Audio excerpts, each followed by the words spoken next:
શૂન્ય પછી શું?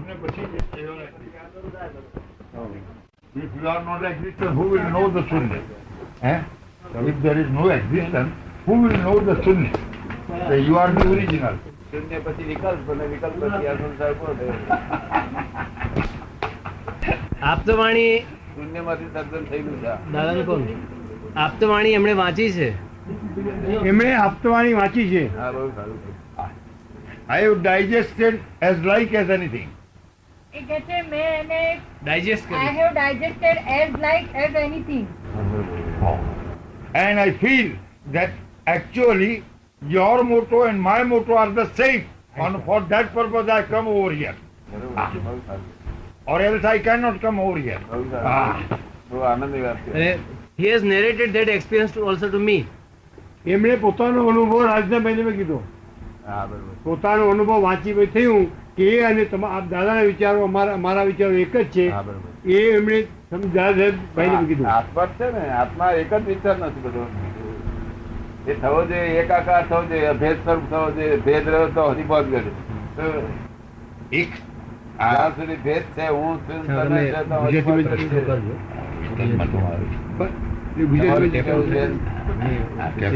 હા, હું છું, તમે છો, તો હરિભોજ કરે છે બધી. અને ભગવાનને શું કે તું એલા બસ મુવા પાડતા કરો કામનો કે એને તું તો છે જ આનંદકાળ. આ સંસારમાં તારથી તું જ છે ને.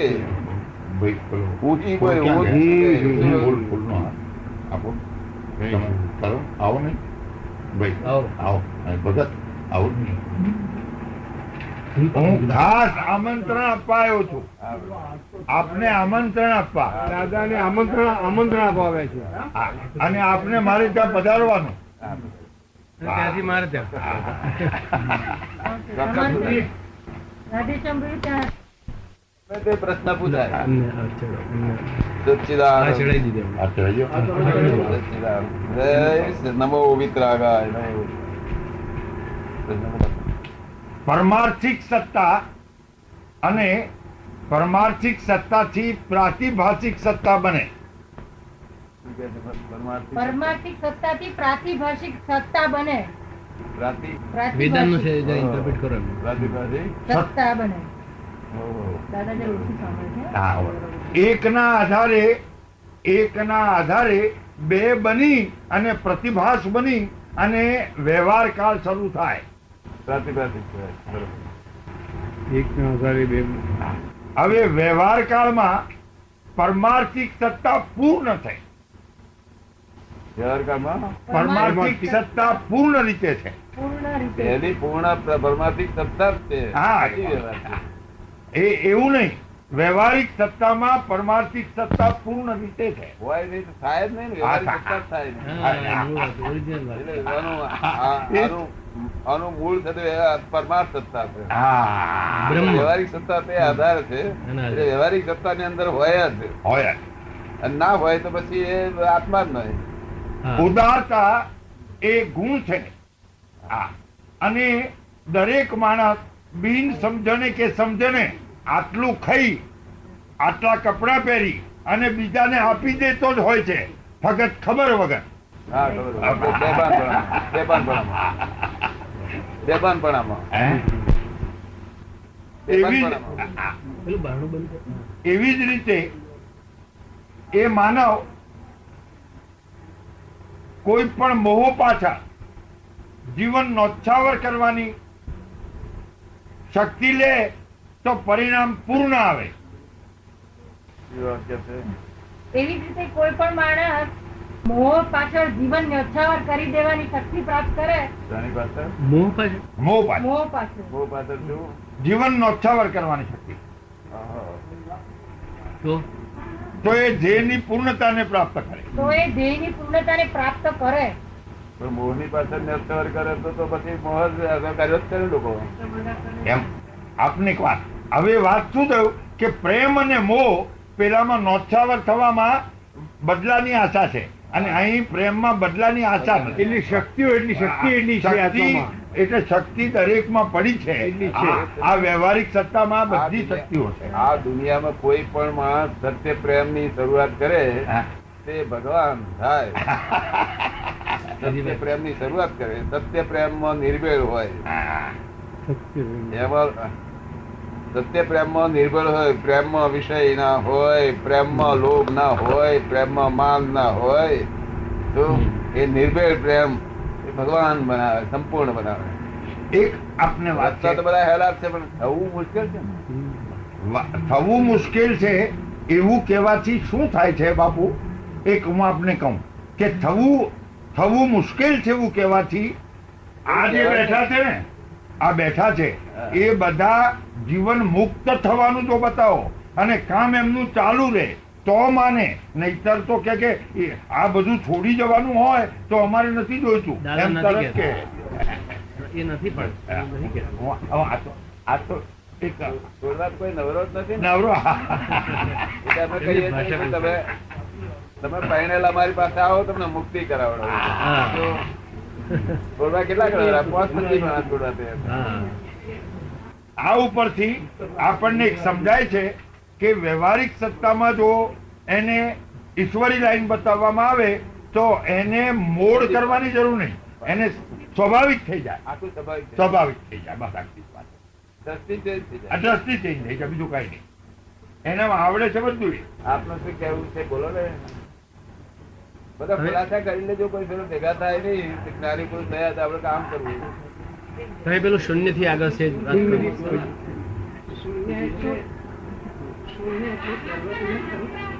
અવાજ નહીં. એમનો તો શૂન્યનો જ પ્રશ્ન હતો કે શૂન્ય એટલે સર્વજ્ઞ ખરું, શૂન્યમાં બધું જ આવી જાય. અવાજ નહીં. શૂન્ય એ સંપૂર્ણ છે. જો શૂન્ય એટલે આ સંકલ્પ વિકલ્પ બંધ થઈ જાય ત્યારે શૂન્ય દશા ઉત્પન્ન થાય. તેથી આગળ જવાનું છે, પણ રસ્તો એ જ છે શૂન્યનો.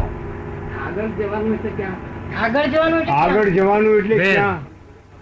એ શૂન્યનો જે માર્ગ જડ્યો તે પ્રતિબિંબ બેઠો તે વખતે પ્રતીતિમાં બેઠો શૂન્યતાની, અને પછી એના જ્ઞાનમાં ચારિત્રમાં પરિણામ પામવું જોઈએ. પ્રતિથી જે ચારિત્ર સુધીનો માર્ગ રહ્યો, શૂન્યમાં બેઠો ત્યાંથી એમાં શું કરવાનું? એમાં શું કરવાનું? એ દરમિયાન સહજ હોય છે. પછી કરવાનું ના કરવાનું હોય તો આગળ શૂન્ય ના હોય. જ્યાં તો કઈ કરવાનું છે ત્યાં શૂન્ય ના હોય. જ્યાં કરવાનું છે તો સંસાર હોય. It is right, it is complete right. સહજતા છે, સહજતા.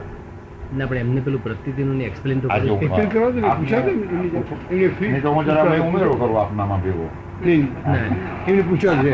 આપણે ના એટલે આપને પ્રતિદિન ચારિત્રનો લિંક- ખ્યાલ ના આવે તો પૂછજો. એમનું લિંક પૂરી થવા દો એમને.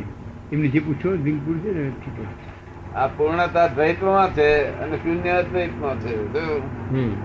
એ જગત આખું દ્વૈતાદ્વૈતમાં પડ્યું છે. હા. જે અદ્વૈત લેવા ગયો તેને દ્વૈતના સંકલ્પ જતા નથી. હા. દ્વૈત વાળાના અદ્વૈતના સંકલ્પ જતા જતા નથી. નથી. એવું તમારે એમની સંકલ્પની વાત પાર છે. કોઈ જતું, સંકલ્પની વિકલ્પની પાર કોઈ જતું નથી. હમ. where there is a center, there is a circumference. Hmm. Without center, no circumference. And so it is telling that it is giving the guidance that you must know the center, then automatic circumference is known. can be known. સેન્ટરમાં કહે છે. એ જ્યાં centre છે કે જે centre છે તો circumference છે ને સર્કમ્ફરન્સ સેન્ટર જ કે છે કે ગાઈડન્સ આપે છે સર્કમ્ફરન્સ ની, અને હા. જ્યાં આ સેન્ટર જ મુખ્ય છે.